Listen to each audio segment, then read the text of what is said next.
With a quarter win the game, Ty Jerome saying. Meanwhile, Donovan Mitchell, after Indiana had closed to within 11. Mitchell hit a couple threes, orchestrated another, and a foul here on a great effort from Strus. Miles Turner will go to the line. Rick Carlisle turning back to Nembhard, Turner, and Halliburton, leaving Toppin and Mathurin on the floor. Cleveland goes with its starting five: Garland, Mitchell, Mobley, Allen, and Strus. And Cleveland also goes to a zone. However, Rick Carlisle prepared for that zone, as a great UVA guy would be. You heard the conversation by Ty Jerome, yeah. UVA talking it up. I knew UVA would make it into the broadcast at some point. You got Rick Carlisle, you got Jenny Busek on one side. Of course, you got DeAndre Hunter and Ty Jerome on the other. Like, I have to. No, it's a big night for the university. It is absolutely a huge night for the university. Mobley secures the rebound. 6:40 to go in the fourth quarter of game three. Garland loses it, and Mathurin ties him up. We're going to have a jump ball here. Here's the concern. Does Darius Garland get up from this with the toe? And is he able to put pressure on it? You can tell right now. You saw when he went down on the replay. Watch as he loses the basketball, immediately stubbing the toe, grimacing. And again, if anyone who's ever just stubbed their toe alone on a piece of furniture at home, imagine walking around on that for the next 10 minutes. But more importantly, having to go play a basketball game at this level again. And you can see that it is definitely affecting Darius Garland. He may not even jump on this jump ball. He got up, but Mathurin wins it, and Indiana has it. Down 16, still a lot of time left.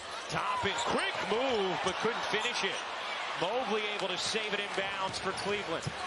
Strong defensive presence by the defensive player of the year right there, guarding off the bounce and then able to affect the shot, but more importantly come up with the defensive board. And he's been incredible defensively tonight. Here's Mitchell. Cuts between the D. Mitchell got bumped. Can't hit the floater, but will shoot two. And Donovan Mitchell squirmed on the ground for a moment and then sprung up and will go to the line. Donovan Mitchell, like a great running back, oftentimes won't even allow his teammates to pick him up. He wants to get himself up off the hardwood. As you see the push here. That could have been a flagrant. Absolutely. He's in a vulnerable position in the air. I think you could have absolutely deemed that contact unnecessary. I don't believe that Kenny Atkinson got a good look at that, because as he's talking to Billy Kennedy right now, it's not even something that he's thinking about. But as you see, it's not just this one. It's the other hand coming on, the two-hand push in the back. Absolutely, if it had been reviewed, most likely because it would have been deemed unnecessary and a flagrant one foul. Yeah, you know, the player in the air in a vulnerable position with that second shove, not making a play on the ball, and contact that absolutely looked unnecessary. The Toppin checks out. No review for a possible upgrade there. And Mitchell, just another excellent playoff performance from Donovan Mitchell. He has 36 points, 9 rebounds, 5 assists. Halliburton back into the game on a quiet night. Mathurin in and out. You mentioned Donovan Mitchell averaging 40.5 points per game in this series, on his way to another 40 ball. 5:50 remaining in this game, and you know we're going to hear a lot from him as this game goes along. Mitchell veers, floats, can't hit. Poked out of bounds by Neesmith. It'll stay with Cleveland with 5:41 to go, and the Cavs leading 114-96.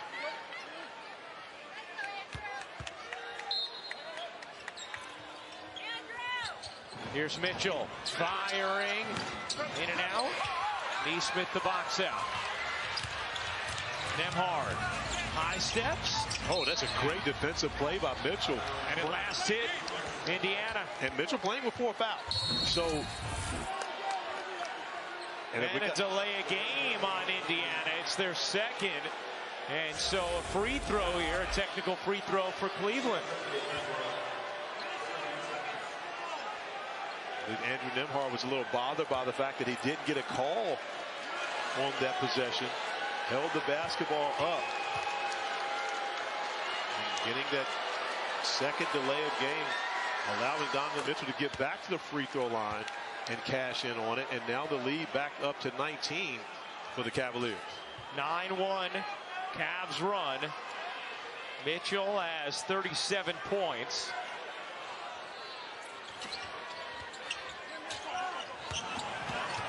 Strus battling against the pressure, gets it up to Mitchell. Mitchell soars in, cups it home, plus the foul. Playoff Donovan in all his glory. I believe it was LaDainian Thomason, the great running back, that every time he got tackled, he would jump off the floor and not allow his teammates to come pick him up. Watch Donovan Mitchell as he takes the contact and is able to finish through the contact. The great English off the glass to get a bucket, as we've got another technical foul. This time it's on Nembhard. So Mitchell, this free throw for another 40-point night.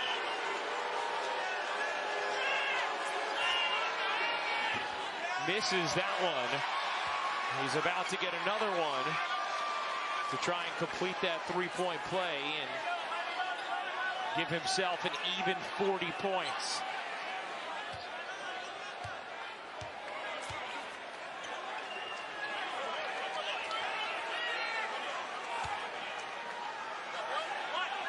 One of 8 players in NBA history to average at least 28 in their playoff careers. It is a who's who on that list. 40 points for Donovan Mitchell. In the biggest game of the season for Cleveland, facing a 2-0 hole, their superstar delivers. And a great play defensively by Donovan Mitchell, getting over and taking away the roller. Not just tagging, but coming up with the steal, running through the passing lane of Miles Turner. Mitchell soaring in, gets fouled again. And Donovan Mitchell's going right back to the line. But you notice how Donovan Mitchell is continuing to stay in attack mode. He's not pulling the basketball out, trying to kill time off the clock. Doesn't want to get passive at this point in the game. Wants to continue to attack, getting downhill. And now he's going to get everyone on the Pacers roster in foul trouble as he gets downhill. Dramatic difference tonight between the production of Mitchell compared to the production of Halliburton, who was held completely in check. And Rick Carlisle's going to empty the bench with 5 minutes to go here in Game 3, knowing it is not going to be his team's night. Thomas Bryant and James Johnson will get some minutes. I'm not sure if he's emptying the bench, but when you send James Johnson into the game, it's to send a message. So it's going to be interesting to see, because you still have Nembhard, Halliburton, and Mathurin on the floor. Rick Carlisle is not waving the white flag. He's sending a message right now that this game is going to be played physical, that he's going to get James Johnson on the floor to make sure that he shows his teammates and the Cleveland Cavaliers what physical is all about. It's a great point. Donovan Mitchell has 13 of the last 16 for Cleveland, and a whistle here. So it's going to go against Indiana. I'm not going to call myself a prophet, but did you see the screen against Max Strus? Oh, yes. And for the record, this is a screen. This is okay, we're going to play physical. I'm going to show you what physical is about. He has 5 more fouls to give, and I guarantee you, he is not going to leave here with fouls in his pocket. Kenny Atkinson earlier in the series felt like there was excessive physicality from Indiana. Allen's push shot no good, and Mobley gets fouled on the attempted putback. And you wonder if Kenny Atkinson starts to think about getting some of his guys out of the game. Still 4:35 to go. You can't. Not with the way things have gone for them, especially in Game 2 with the comeback. Even though you're up a significant amount, you have 24 points. It's still too early, and I'm a big fan of getting your guys out of the game, resting them, and making sure they don't get injured. But if you're Kenny Atkinson right now, I don't think that you're even feel comfortable with a 25-point lead with 4:35 remaining.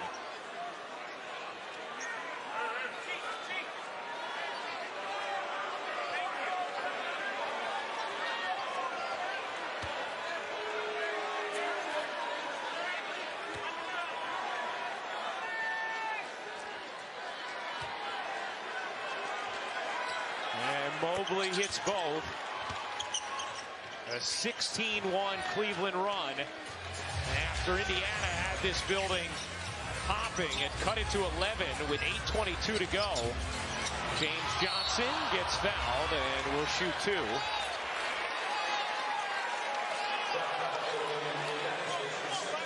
And this is a league favorite. He's one of, this is a favorite teammate everywhere he's been. James Johnson's one of those guys where everybody walks away saying they love being teammates with this guy for a number of reasons. Coming up next, we'll take it to Denver. Game 3, Thunder Nuggets. SGA, a plus 51 in Game 2. Best by any player in the playoffs since at least 1998. That's when our tracking data for that goes back to. And that is the reason, or one of the reasons, that I've said that he's the MVP of this year's season. He won the plus-minus battle. We won't even call it a battle. He won the plus-minus contest by over 300 points to the next best player in the NBA throughout this season. If there's one thing that shows how valuable you are, not just to your team, but to the league, it would be that number. Here is Mathurin. Pacers getting ready to empty the rest of the bench now. And you wonder, will that tempt Kenny Atkinson into doing the same with a 25-point lead and 4 minutes to go? Kenny Atkinson actually put Darius Garland back in the game after taking him out for Sam Merrill about 2 minutes ago, getting Garland back on the floor, recognizing there's going to be pressure from the Pacers, so wants to have that other ball handler on the court.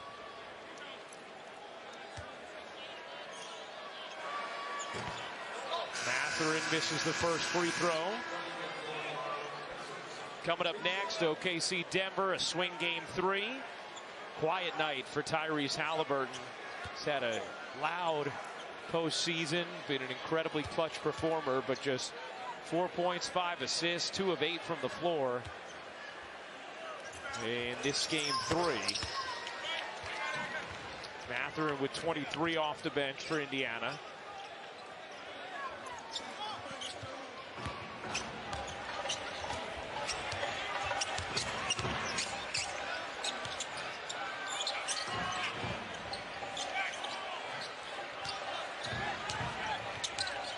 Here's Mitchell.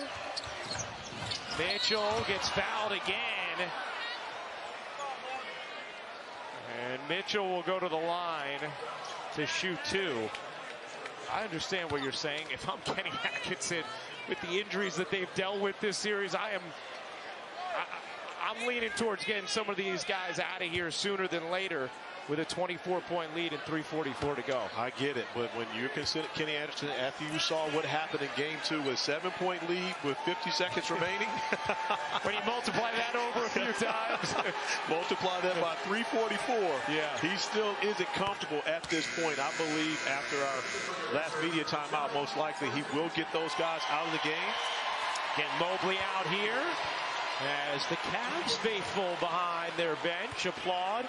Big time return for Evan Mobley, who hurt his ankle the end of Game 1. Did not play in Game 2. 18 points, 13 rebounds, 4 assists, and menacing defense from Evan Mobley. Isaac Okoro was coming into the game to get Donovan Mitchell, right?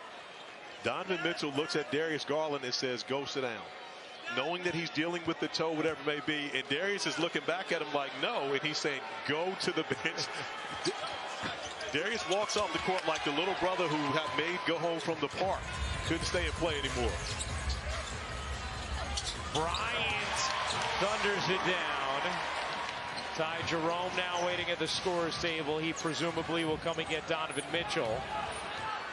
Mitchell with another 40-plus point performance. 43 so far tonight. Mitchell going for a little more. The kick, Wade.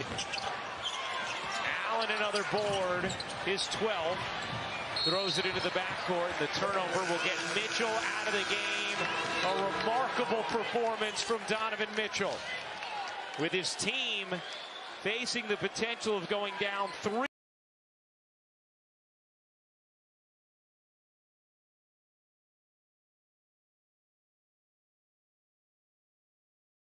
get some help. And he had a number of guys step up, getting Evan Mobley, Darius Garland, DeAndre Hunter back on the floor in this game was more than enough help to allow them to build this 23-point lead with 3:09 remaining. Kenny Atkinson at this point feeling a little more comfortable to take his starters off the floor. Yeah, I mean, you look at Strus, 20 points, 7 rebounds, 7 assists. Mobley, 18 and 13. Allen, 19 and 12.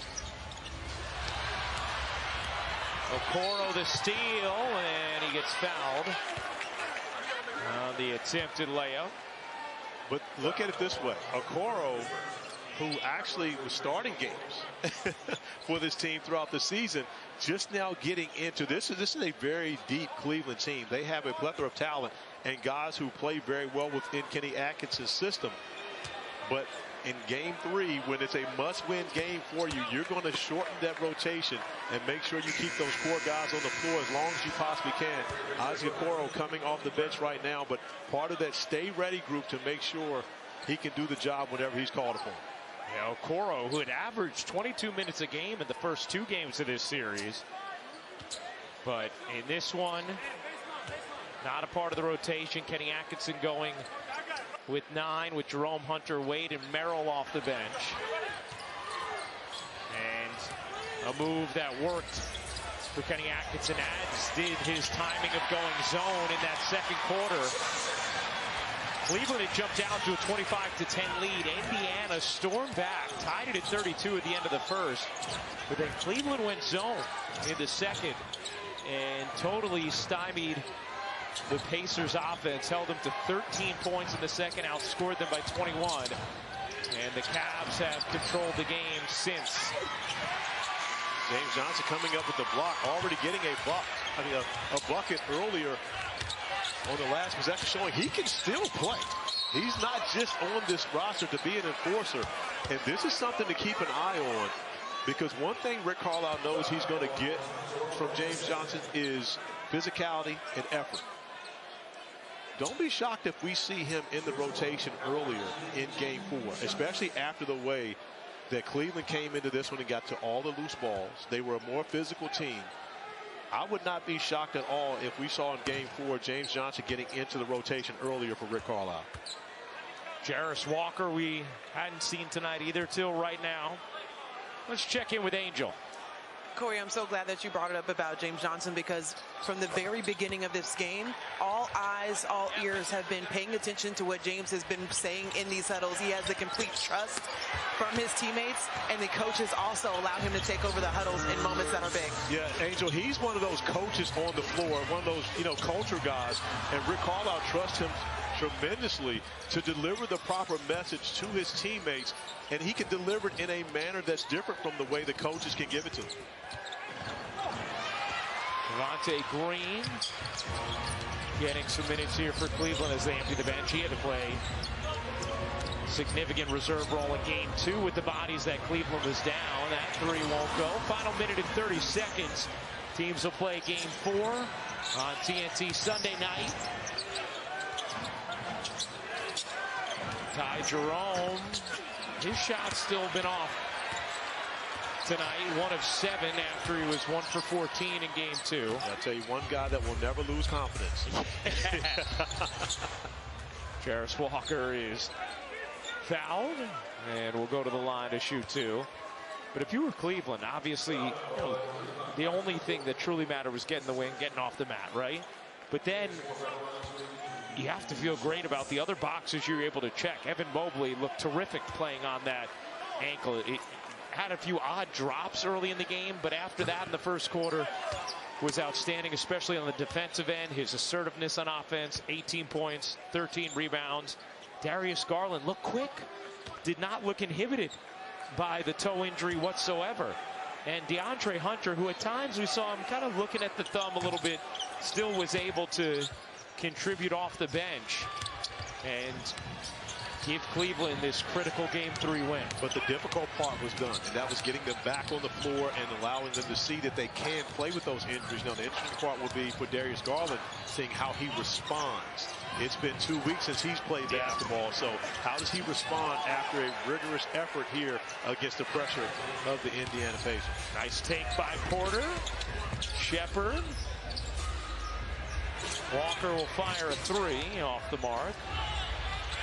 Okoro leaking down the floor is nearly fouled by Walker. And Jerome still can't get one to drop. Now 1 of 8.